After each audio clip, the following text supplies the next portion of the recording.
এই পয়েন্টগুলো খুবই গুরুত্বপূর্ণ। তার মধ্যে 1 নম্বর পয়েন্ট হচ্ছে গোটা মুসলিম এলাকা মুনাফিকে পরিপূর্ণ হয়ে গেছিল। সব আমির ওমারারা মুনাফিক। খ্রিস্টান ক্রুসেডারদের নারী এবং টাকার কাছে বিক্রি হয়ে যেত সমস্ত আমির ওমারারা। আর সবচেয়ে বেশি শত্রুতা করত শিয়ারা। ওই সময় শিয়াদের শাসন ছিল মিশরে। ফাতিমীয় ওবায়দীয় শিয়া খেলাফত ছিল মিশরে, যারা প্রতিষ্ঠা করেছিল জামিয়াতুল আজহার। আজকের আজহার বিশ্ববিদ্যালয় শিয়ারা প্রতিষ্ঠা করেছিল শিয়া মাযহাব প্রচার করার জন্য। তো সালাহুদ্দিন আইয়ুবী রাহিমাহুল্লাহর 2টা টার্গেট ছিল। মিশর এবং সিরিয়াকে এক করতে হবে। মিশর এবং সিরিয়া একত্রিত না হওয়া পর্যন্ত মসজিদ আকসা আমি বিজয় করতে পারবো না। মজার বিষয় হলো, ওমর রাদিয়াল্লাহু তাআলা আনহুর যুগেও যখন মসজিদ আকসা বিজয় হয়, তখনও মুসলমানেরা মিশর এবং সিরিয়া একত্রিত করেছিল। মিশর এবং সিরিয়ার বিজয় শেষ করে মসজিদ আকসার বিজয় সম্পন্ন করেছিল। কেননা ভৌগোলিকভাবে আজও মসজিদ আকসা বিজয় করা কঠিন যদি সিরিয়া এবং মিশর আপনার হাতে না থাকে। ফিলিস্তিন বিজয় করা কঠিন যদি সিরিয়া এবং মিশরের মাটি আপনার হাতে না থাকে। এর অনেক ভৌগোলিক বিশ্লেষণ আছে, আমি লম্বা আলোচনায় যাব না। তার মধ্যে সবচেয়ে বড় ভৌগোলিক বিশ্লেষণ হচ্ছে ভূমধ্য সাগর। ভূমধ্য সাগরের পানি আপনি কি দিয়ে কন্ট্রোল করবেন? ক্রুসেডাররা সব আসতো ওই পানি দিয়ে, ভূমধ্য সাগর দিয়ে। বেশিরভাগ স্থলপথেও আসতো না তা নয়, কিন্তু পানি দিয়ে আসতো। ওই ভূমধ্য সাগরের তীর কন্ট্রোলে নিতে হলে আপনাকে সিরিয়া পুরো কন্ট্রোলে নিতে হবে, মিশর পুরো কন্ট্রোলে নিতে হবে, তাহলে প্রবেশ পথ বন্ধ। অন্তত সমুদ্র দিয়ে আর কেউ আসতে পারবে না। এবার মাটি আপনার দখলে, এখন শুধু মসজিদে আকসা বাকি। তো এটা ছিল সালাহুদ্দিন আইয়ুবী রাহিমাহুল্লাহর 1 নম্বর কৌশল। 2, সালাহুদ্দিন আইয়ুবী রাহিমাহুল্লাহ আকীদাগত যুদ্ধ লড়েছিলেন, আকীদার যুদ্ধ। তিনি শিয়াদের বিরুদ্ধে যুদ্ধ করতে করতে ক্লান্ত হয়ে গেছে। যত বেশি মুসলমানদের বিরুদ্ধে সালাহুদ্দিন আইয়ুবী যুদ্ধ করেছিলেন, মুসলিম শাসক এবং মুনাফিকদের বিরুদ্ধে, তত যুদ্ধ উনি ক্রুসেডারদের সাথেও লড়েননি, তত যুদ্ধ উনি এই খ্রিস্টানদের সাথেও লড়েননি। ওনার দিনই পার হয়ে গেছে, সময় বয়সই পার হয়ে গেছে শুধু মুসলমানদের সাথে যুদ্ধ করতে করতে, মুসলিম আমির ওমারাদের মুনাফিকি দূর করতে করতে। তার একটা বড় কারণ ছিল শিয়া মাযহাব। এই শিয়া মাযহাব থেকে মিশরকে মুক্ত করার জন্য আরেকটা মাদ্রাসা প্রতিষ্ঠা হলো মাদ্রাসা নিজামিয়া। নিজামুল মুলক তিনি এই মাদ্রাসা প্রতিষ্ঠা করলেন। তার নামে মাদ্রাসার নাম হলো মাদ্রাসা নিজামিয়া। যে মাদ্রাসা নিজামিয়াকে প্রতিষ্ঠা করা হয়েছিল জামিয়াতুল আজহারের মোকাবেলায়, শিয়া মাযহাবকে উৎখাত করার জন্য আরব বিশ্ব থেকে। এবং এই মাদ্রাসা নিজামিয়ার ছাত্রদের বড় ভূমিকা ছিল পরবর্তীতে মঙ্গোলীয়দের পতন ঘটাতে, এবং পরবর্তীতে ক্রুসেডারদের পতন ঘটাতে, এবং পরবর্তীতে শিয়া মাযহাব থেকে আরব বিশ্বকে মুক্ত করতে মাদ্রাসা নিজামিয়ার ছাত্রদের বড় অবদান ছিল। বড় বড় আলেম এই মাদ্রাসার ছাত্র। ইবনু আসাকির তারিখ দিমাশকের লেখক এই মাদ্রাসার ছাত্র। ইমাম গাজ্জালি এই মাদ্রাসার ছাত্র। এবং এই মাদ্রাসারই পরবর্তী উত্তরসূরিরা ছিলেন ইবনু কাসির, ইবনুল আসির, ইবনু তাইমিয়া। তাদের যুগের যারা, তারা আরও পরে এসেছেন, কিন্তু তার আগের যখন মাদ্রাসা প্রতিষ্ঠা হয় তখনকার কথা বলছি, সম্মানিত উপস্থিতি। তারপরে সালাহুদ্দিন আইয়ুবী রাহিমাহুল্লাহ মিশর বিজয় করার পর জামিয়াতুল আজহার থেকে শিয়া মাযহাবকে চিরদিনের জন্য নিষিদ্ধ করে দিলেন। এবং আজ পর্যন্ত, এখন পর্যন্ত মিশরে আর পরবর্তীতে শিয়া মাযহাব প্রবেশ করতে পারেনি, এবং জামিয়াতুল আজহার বা আজহার বিশ্ববিদ্যালয়ে শিয়া মাযহাব প্রবেশ করতে পারেনি। তারপরে এবার যখন তিনি জেরুজালেম বিজয়ের জন্য অভিযান শুরু করলেন, তখন সবচেয়ে বড় যুদ্ধটা হয়েছিল হিত্তিনের প্রান্তরে। আর ইউরোপ থেকে যারা এসেছিল, ইউরোপ হচ্ছে সব শীতকালীন দেশ, শীতকালীন কান্ট্রি। মুসলমানেরা শীতকালীন এরিয়া বিজয় করতে পারত না। স্পেন পর্যন্ত গিয়ে শেষ। স্পেনের সাথে লাগানো ফ্রান্স, স্পেনের সাথে লাগানো সীমানা ইতালির, ইতালি ফ্রান্স মুসলমানেরা বিজয় করতে পারেনি। তার সবচেয়ে বড় কারণ ছিল বরফ এবং শীত। তার পরবর্তীতে নৈতিক এবং চারিত্রিক অধঃপতন তো আছে। তারপর আজীবন ইস্তাম্বুল মুসলমানেরা বিজয় করতে পারেনি, কনস্টান্টিনোপল তখনও অবিজিত। যখনকার ঘটনা বলছি তখনও বিজয় হয়নি। এটা আমি আসবো ধীরে ধীরে এবং আমার বক্তব্য শেষের দিকে নিয়ে যাব। তাহলে কি হলো, সালাহুদ্দিন আইয়ুবী হিত্তিনের প্রান্তরে যুদ্ধ করছেন কাদের সাথে? যারা ওই সমস্ত এলাকা থেকে এসছে যেগুলোতে -ডিগ্রির শীত। তো এই জন্য সালাহুদ্দিন আইয়ুবী ওদেরকে নিয়ে চলে গেলেন মরুভূমিতে। যুদ্ধে পরাজয়ের ভান করে সবকে নিয়ে গেলেন মরুভূমিতে, যেখানে পানির কোনো ব্যবস্থা নাই, মাইল 50-100 কিলোমিটারের মধ্যে। আর চারিদিকে আগুন জ্বালিয়ে দিয়ে ব্যবস্থা করলেন গরমের, তাপের।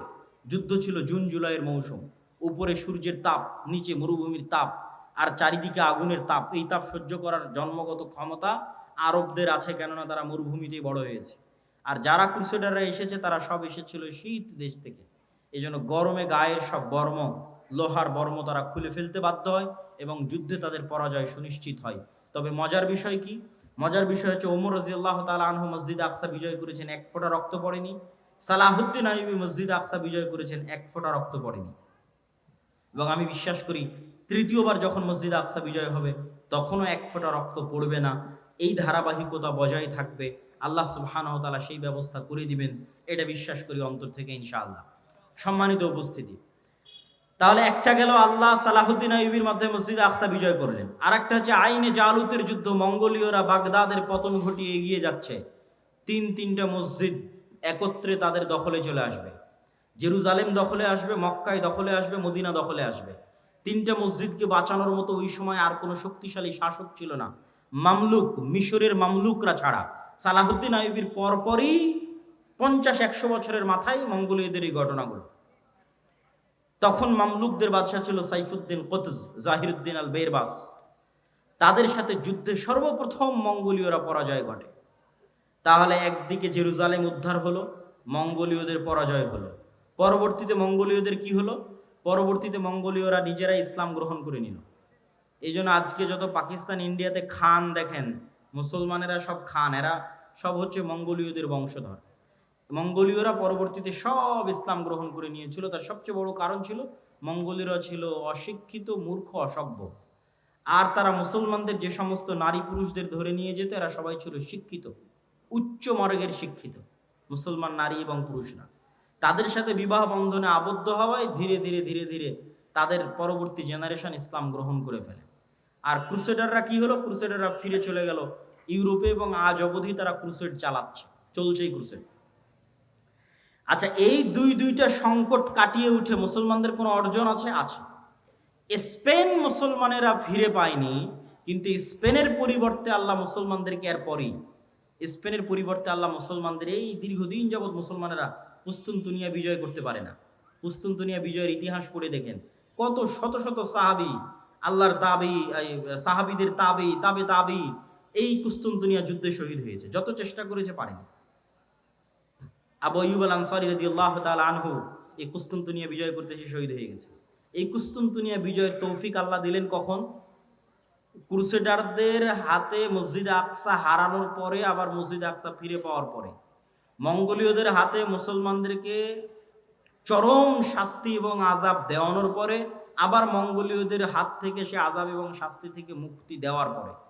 আর স্পেনের গ্রানাডা এবং কর্ডোভার পতনের পরে মুসলমানেরা ইস্তাম্বুল বা আজকের তুরস্ক বিজয় করে, মুহাম্মদ আল ফাতেহ, এবং উসমানীয় খেলাফতের কায়েম হয়। এবং উসমানীয় খেলাফত আমলে মুসলমানদের শান শওকত, শক্তি, সামর্থ্য বহাল ছিল। আমি আগেই বলেছি মুসলমানদের রাজনৈতিক বিজয়ের চিহ্ন কি? মসজিদ আকসা আপনার হাতে আছে কিনা? উসমানীয়দের হাতে মসজিদ আকসা ছিল। তারা মসজিদে আকসায় কোনো ইহুদিকে জমি ক্রয়ের পর্যন্ত সুযোগ দেয়নি উসমানীয়রা, কেন ইহুদিদের ব্রেন ছিল খুব শার্প। তারা আগে জমি ক্রয় করে সেখানে তাদের বসতি স্থাপন করতে চাচ্ছিল উসমানীয় খেলাফতের শেষ আমলে। আজ আমরা এই বিপদে কেন? আজ আমরা এই বিপদে আছি তার সবচেয়ে মূল কারণ হচ্ছে ঔপনিবেশিক শাসন আমল, কলোনিয়াল সিস্টেম। পৃথিবীর প্রায় সব মুসলিম দেশই, দুই একটা বাদ দিয়ে, প্রায় সব মুসলিম দেশই ইস্তেমার, আরবিতে বলে ইস্তেমার, বাংলায় বলে উপনিবেশ, ইংরেজিতে বলে কলোনি।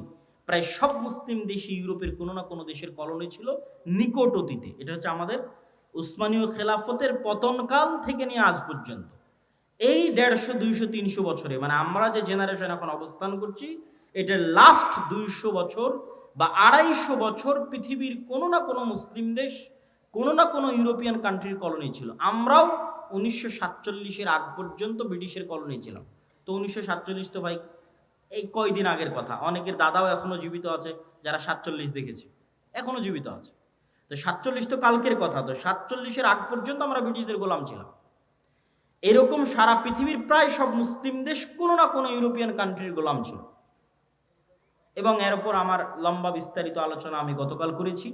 এই গোলামের নিজাম থেকে ওই ব্রিটিশরা যেমন পুরো ভারতকে 3 ভাগে ভাগ করে দিল, বাংলাদেশ, পাকিস্তান এবং ইন্ডিয়া, ঠিক ওই ব্রিটিশরা যখন তাদের আরবে কলোনি ছিল তখন তারা আরবকে এমনভাবে ভেঙে চূর্ণ বিচূর্ণ করে দিল।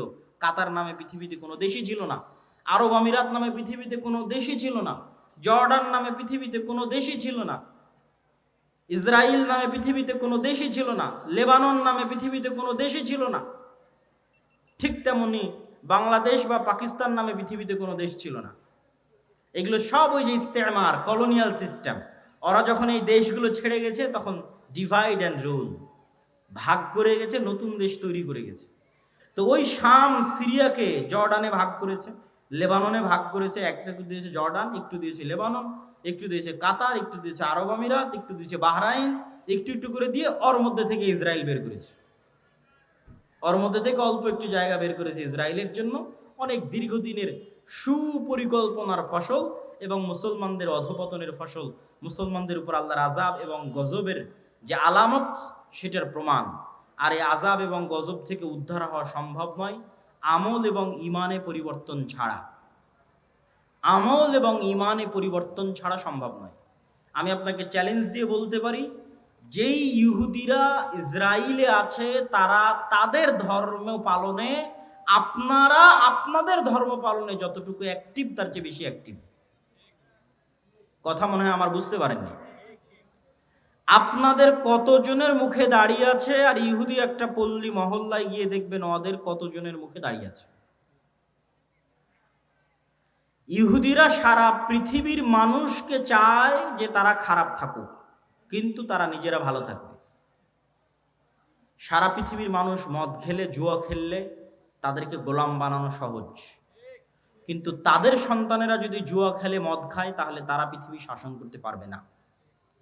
এই জন্য এটা তাদের এজেন্ডা যে তাদের সন্তানেরা মদ, জুয়া, ফ্রি ফায়ার, পাবজি খেলবে না, কিন্তু তারা পৃথিবীতে এমন সিস্টেম তৈরি করবে যে মুসলমানের সন্তান জন্ম হওয়ার পর থেকে মদ, জুয়া, আড্ডা, গাঞ্জা, ফ্রি ফায়ার, পাবজি নিয়ে পড়ে থাকবে। তাহলে এরা হবে কি, এদের অবস্থা হবে গরু ছাগলের মতো। কেননা যে নেশাখোর, যে জুয়াখোর, সে গরু ছাগল। তার পৃথিবীতে কেন, বাড়িতে, দেশে কেন, এলাকায় কেন, বাড়িতে পর্যন্ত শাসন ক্ষমতা কায়েম করতে পারবে না। একটা জুয়াখোর, একটা মদখোর কি বাড়িতে শাসন চালাতে পারবে? পারবে না। তো যে জুয়াখোর, মদখোর বাড়িতে শাসন চালাতে পারবে না, ও কুশ্চিনকালে মসজিদে আকসা বিজয় করতে পারবে না। যে ফ্রি ফায়ার, পাবজিতে ব্যস্ত আছে, ও বাড়ি চালাতে পারবে না, তো মসজিদে আকসা কেমনে বিজয় করবে? তো কিন্তু ইহুদিরা তাদের সন্তানকে জন্মের পর থেকে বলবে পড়ো পড়ো পড়ো পড়ো, জ্ঞান অর্জন করো, বড় হও, পৃথিবী শাসন করতে হবে, অস্ত্র বানাও, জ্ঞান বিজ্ঞানে ব্যস্ত থাকো, আর গোটা আরব বিশ্বকে ব্যস্ত রাখো পর্যটন আর বিনোদনে, দুবাই আর কাতারকে ব্যস্ত রাখো ফুটবল বিশ্বকাপে। আর ফুটবল বিশ্বকাপ আয়োজন করা আর এগুলো খেলাধুলা নিয়ে পড়ে থাকা যদি খুবই ভালো হতো, তাহলে ইসরায়েলই আগে থাকতো। কথা বুঝতে পেরেছেন? ইসরায়েল কিসে সবার আগে? অস্ত্র বানাও, অস্ত্র কিনো, এটাতে সবার আগে, জ্ঞান বিজ্ঞানে সবার আগে। আর ওর পাশের যে মুসলিম দেশগুলো আছে, ওরা কিসে আগে? ওরা হচ্ছে পর্যটনের জন্য বানাও, বিনোদনের জন্য বানাও, টাকা অঢেল, কিন্তু সব খরচ করছে পর্যটন বিনোদনে। এই জন্য আল্লাহর গজব আরো কন্টিনিউ হচ্ছে, আরো দীর্ঘস্থায়ী হচ্ছে। এই গজব থেকে মুসলমানদের বের হতে হলে দ্বীনে ফিরে আসতে হবে। মুসলমানদের সবচেয়ে বড় শক্তির জায়গা হচ্ছে তাদের দ্বীন, তাদের আকীদা, তাদের বিশ্বাস। সারা পৃথিবীতে তারা শিখিয়েছে যে তোমরা সন্তান কম নাও, আর কোনো ইহুদি ফ্যামিলি পাবেন না যেখানে 6টা 7টা করে বাচ্চা নাই, পাবেন না। আপনি নিজে আজকে তদন্ত করতে পারেন, কেন এরা পৃথিবীর খুবই রহস্য ঘেরা একটা জাতি। এদের বিষয়ে কোনো তথ্য পাবেন না, এদের বিষয়ে গবেষণা করতে গেলে আপনি দেখা যাচ্ছে আউট হয়ে যাবেন পৃথিবী থেকে। অত্যন্ত রহস্য ঘেরা একটা জাতি, অনেক অল্প সংখ্যক। কিন্তু যদি আপনার পক্ষে সম্ভব হয়, বিশেষ করে যে সমস্ত মুসলমান ভাইয়েরা ইউরোপে আছেন, তারা ইহুদি পল্লীগুলোতে গিয়ে দেখবেন তাদের কয়টা করে সন্তান। আর তাদেরই এনজিওগুলো আপনার মুসলিম এলাকায় গিয়ে বলতেছে তোমাদের সন্তান কমাও। এই জন্য তারা টার্গেট করে, ইচ্ছা করে ফিলিস্তিন, গাজায় শিশুদেরকে হত্যা করতেছে।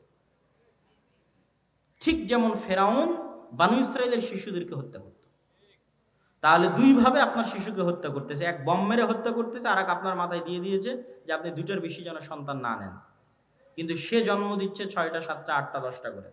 এই জন্য ওদের এরকম কোনো ছোট গাড়ি থাকে না। আমাদের যে ছোট কারগুলো, এই ছোট কারগুলো তারা ইউজ করে না, তারা ইউজ করে বড় 4, 6, 7 সিটের 4 হুইলার জিপ। যাতে ফুল ফ্যামিলি নিয়ে যাতায়াত করা যায়, কারণ ফ্যামিলি তো 2টা সদস্য না, 6টা 7টা সদস্য, তো ছোট কারে তো হবে না। তারা সারা পৃথিবীতে সুদি বিজনেস তৈরি করে রেখেছে, কিন্তু তারা নিজেরা পরস্পরের সাথে সুদি লেনদেন করে না। মানে এক ইহুদি আর এক ইহুদির সাথে সুদি লেনদেন করবে না, কিন্তু ওই ইহুদি আবার পৃথিবীর সবচেয়ে বড় সুদি কোম্পানির মালিক। তার মানে সারা দুনিয়ার মানুষের টাকা সুদের নামে কবজা করে নাও, কিন্তু তুমি যখন আর এক ইহুদিকে ধার দিবা তখন করজে হাসানা দিবা, সুদ নয়। যেগুলো বলতেছি এগুলো দেখা বলতেছি, আপনারাও চাইলে পরীক্ষা করতে পারেন। এই রকম বড় বড় দাড়ি থাকবে তাদের, 80 থেকে 90%। 3 ওয়াক্ত সালাত আদায় করবে, তাদের মসজিদের নাম সিনাগগ। 3 ওয়াক্ত সালাতের জন্য মসজিদে যাবে এবং এরকম লম্বা দাড়ির সাথে যাবে। তাহলে তাদের সাথে আমাদের শত্রুতা কি? আমাদের আকীদা বিশ্বাসে কিন্তু অনেক মিল আছে। খ্রিস্টানেরাও অপেক্ষায় আছে একজন মাসিহ আসবে, ইহুদিরা অপেক্ষায় আছে একজন মাসিহ আসবে, আমরাও অপেক্ষায় আছে একজন মাসিহ আসবে। তাহলে আকীদায় মিল হলো না ভাই? আকীদায় মিল আছে। আর মাসিহ তো আসবেই, ঈসা মাসিহ। কিন্তু কার জন্য উদ্ধারকারী হয়ে আসবেন সেটাই হলো প্রশ্ন। খ্রিস্টানদের জন্য উদ্ধারকারী হয়ে আসবেন, না মুসলমানদের জন্য উদ্ধারকারী হয়ে আসবেন, না ইহুদিদের জন্য উদ্ধারকারী হয়ে আসবেন? কোরআন এবং হাদিস বলছে মাসিহ আসবে 2টা, একটা মাসিহ আদ-দাজ্জাল আর একটা ঈসা মাসিহ।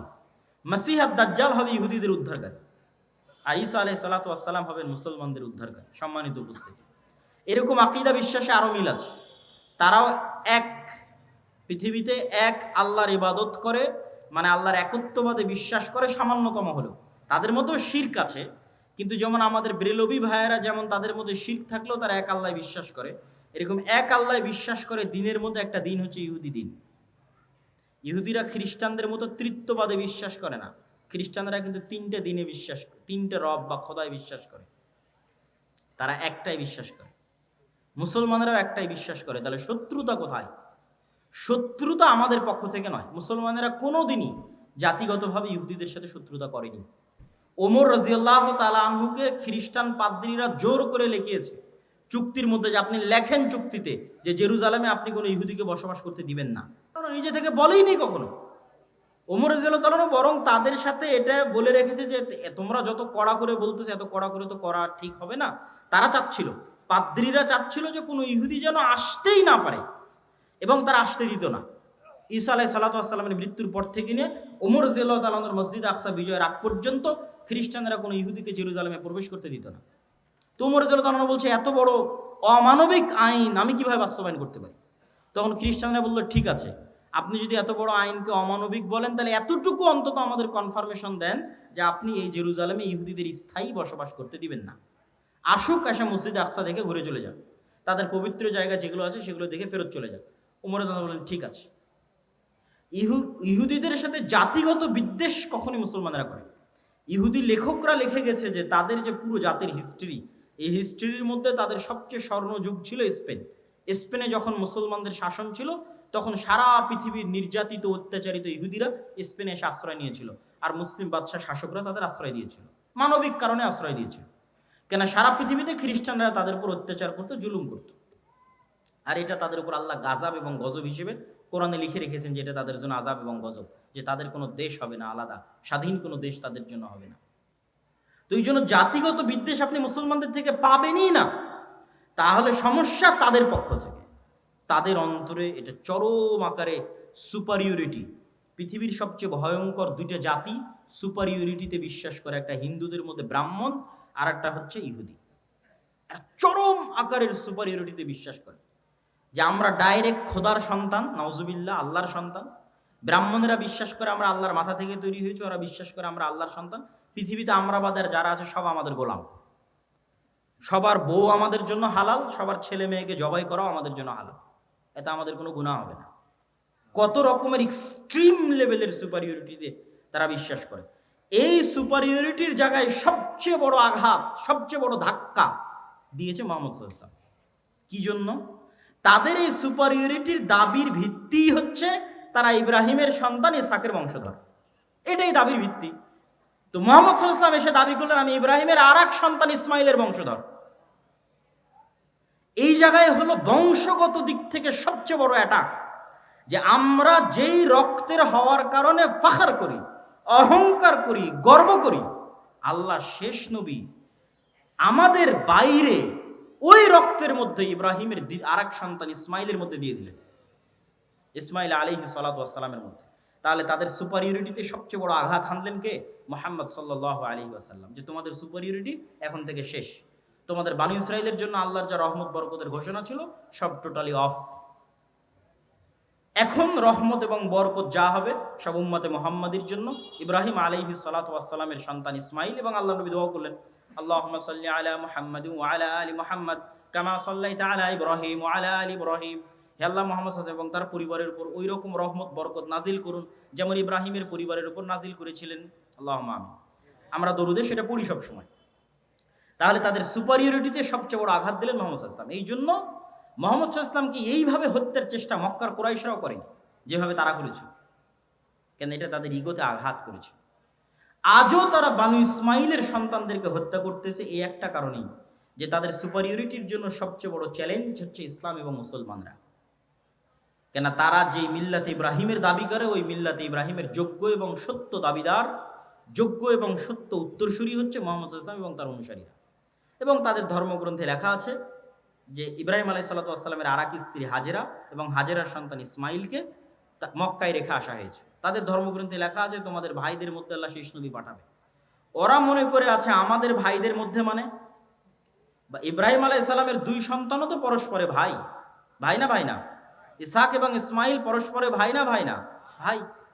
তারা মনে করে আছে যে ইয়াকুব আলাইহিস সালামের 12 সন্তান, আমরা পরস্পরে ভাই, আমাদের মধ্যে থেকে আল্লাহ শেষ নবী পাঠাবেন, এই অপেক্ষায় তারা আছে। কিন্তু আল্লাহ সুবহানাহু ওয়া তাআলা তাদের ভাইদের মধ্যেই শেষ নবী পাঠিয়েছেন, সেটা তাদের আদি ভাই ইয়াকুবের পিতা ইসহাক, ইসহাক আলাইহিস সালাতু ওয়াস সালামের রক্তের ভাই ইসমাইল আলাইহিস সালাতু ওয়াস সালামের বংশে আল্লাহ সুবহানাহু ওয়া তাআলা শেষ নবী পাঠিয়েছে। সম্মানিত উপস্থিতি, এই হিংসার কারণে, এই বিদ্বেষের কারণে তারা মুসলমান এবং ইসলামদেরকে সমূলে ধ্বংস করে দিতে চায়। কেন তারা জানে তাদের পতন যদি কারো হাতে হয় মুসলমানদের হাতেই হয়। এটাই হলো সমস্যা। যেমন ফেরাউন জানতো তার পতন যদি কারো হাতে হয় বানু ইসরাইলের হাতে হয়, তারাও জানে আমাদের পতন যদি কোনোদিন কারো হাতে হয় তাহলে মুসলমানদের হাতে হবে।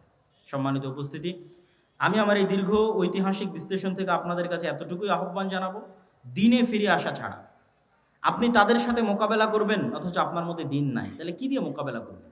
সে তো দিনের কারণেই এটা জয় করতে এসেছে, দিনের কারণে এখানে শাসন প্রতিষ্ঠা করতে এসেছে, দিনের কারণে আপনাকে হত্যা করছে। আর আপনি দিন ছেড়ে দিয়ে তার উপর দিয়ে বিজয় লাভ করতে চাচ্ছেন, এটা ইম্পসিবল, অসম্ভব। একদল মানুষ যদি দিন পালন করে আল্লাহর উপর ভরসা করে বের হয়ে আসে তাহলে তাদের হাতে আল্লাহ সুবহানাহু ওয়া তাআলা মসজিদে আকসা বিজয় দিবেন, এটা আল্লাহর ওয়াদা। আমরা এখন পারছি না কেন? আমরা এখন গজবের অবস্থায় আছি, আযাবের অবস্থায় আছি। আল্লাহ তাদেরকে দিয়ে আমাদের উপর শাস্তি দিচ্ছে, যেমন ফেরাউনকে দিয়ে তাদেরকে শাস্তি দিয়েছিল, তাদেরকে আযাব এবং গজবের মধ্যে আল্লাহ সুবহানাহু ওয়া তাআলা নিক্ষেপ করেছিলেন। ঠিক এই যুগের ফেরাউন হচ্ছে তারা, আমরা আযাব এবং গজবের মধ্যে আছি। এবং এখান থেকে উদ্ধার পেতে হলে ঈমান এবং আমল লাগবে, স্বাধীন চেতা বিশ্বাসী লাগবে, গোলামি বিশ্বাস চলবে না। আমি বলেছি আমাদের সবচেয়ে বড় সমস্যা গোলামির বিশ্বাস।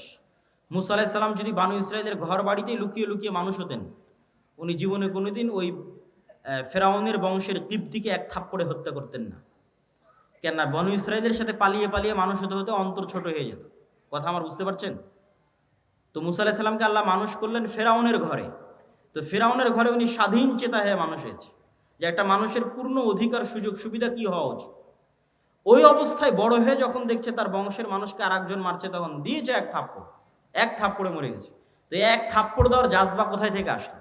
গোলামি মুক্ত অবস্থায় বড় হয়েছেন, এই জন্য আল্লাহ তাকে গোলামি মুক্ত অবস্থায় ফেরাউনের বাড়িতে, ফেরাউনের ঘরে বড় করেছে। আর আমরা জীবনযাপন করছি 200-250 বছর থেকে গোলামির অবস্থায়, এখনও গোলামির অবস্থায়। স্বাধীন চেতা মনোভাব আমাদের মধ্যে নাই, আমাদের চাল চরিত্র বিকৃত হয়ে গেছে, স্বভাব চরিত্র বিকৃত হয়ে গেছে। এই জন্য আমাদেরকে আমাদের দিনে ফিরে আসতে হবে, স্বাধীন চেতা মনোভাবী হতে হবে। মা এবং বোনদেরকে নিয়ত রাখতে হবে যে তারা পুত পবিত্র অবস্থায় সন্তান জন্ম দিবে আল্লাহ সুবহানাহু ওয়া তাআলার সন্তুষ্টির জন্য, আল্লাহর দ্বীনের জন্য।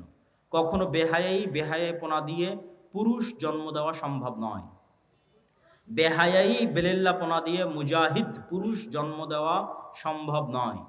বেহায়াইর মধ্যে মেয়েলি পুরুষ জন্ম নিতে পারে। কথা আমার বুঝতে পারছেন? যখন একটা সমাজে পরিপূর্ণরূপে বেহায়াই ছড়িয়ে পড়ে তখন ওই সমাজের পুরুষরা কি হয়ে যায়? মেয়েলি পুরুষ হয়ে যায়। আমাদের সমাজে যদি বেহায়াপনা বেলেল্লাপনা বেশি ছড়িয়ে পড়ে, তাহলে আমাদের মধ্যে আর পুরুষের রক্তই নাই, সব মেয়েলি পুরুষ হয়ে গেছে।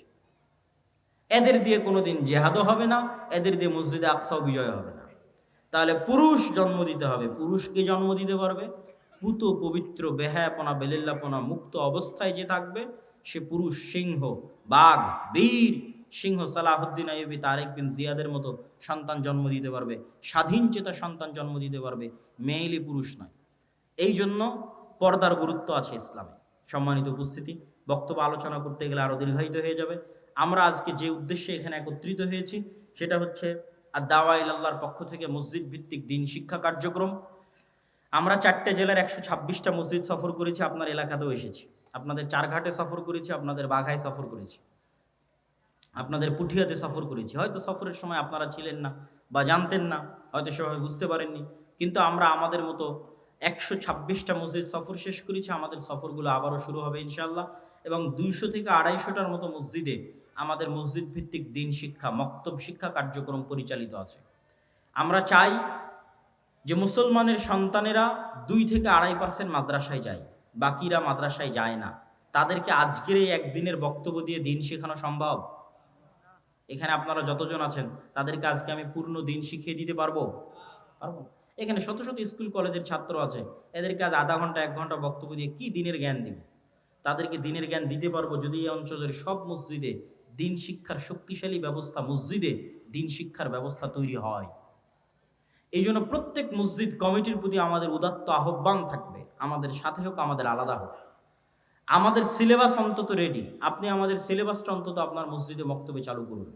মক্তবগুলোকে তদারকির দায়িত্ব আমাদেরকে দিন। আপনি তদারকি করতে পারছেন না, আপনি শুধু মসজিদের ইমামের, আপনার মসজিদে যে চলমান মক্তব আছে সেই চলমান মক্তবটাই আমরা তদারকি করে চাঙ্গা করে দেব। আমাদের তদারকি করার সিস্টেম আছে, আমাদের সিলেবাসের সিস্টেম আছে, প্রশিক্ষণের সিস্টেম আছে। সুতরাং প্রত্যেক মসজিদ কমিটির প্রতি উদাত্ত আহ্বান থাকবে যে আপনারা দাওয়া ইলাল্লাহর অধীনে আপনাদের মসজিদগুলোতে মক্তব শিক্ষা, দিন শিক্ষার ব্যবস্থা করুন। মুসলমানের প্রত্যেক সন্তানের কাছে দিনের জ্ঞান পৌঁছে দিতে আমাদেরকে সহযোগিতা করুন। এটা বাংলাদেশে ব্যতিক্রমধর্মী প্রথম প্রজেক্ট, যা আল জামিয়া সালাফের অধীনে পরিচালিত হচ্ছে আর দাওয়া ইলাল্লাহ নামে। আমরা চাই প্রতিটি মসজিদ হোক দিন শিক্ষার প্রথম পাঠশালা। বাংলাদেশের কোনো মসজিদ যেন দিন শিক্ষা থেকে বিরত বা মুক্ত বা আলাদা না থাকে। আমার মাধ্যমে হোক, আমাকে ছাড়া হোক, মসজিদে দিন শিক্ষার ব্যবস্থা থাকতে হবে। এই নিয়ে আমরা দাওয়াত নিয়ে মসজিদে মসজিদে যাচ্ছি, আপনাদের বাড়িতে বাড়িতে এসেছি, এবং আজকেও আপনাদের এলাকায় এসেছি ওই একই উদ্দেশ্য নিয়ে।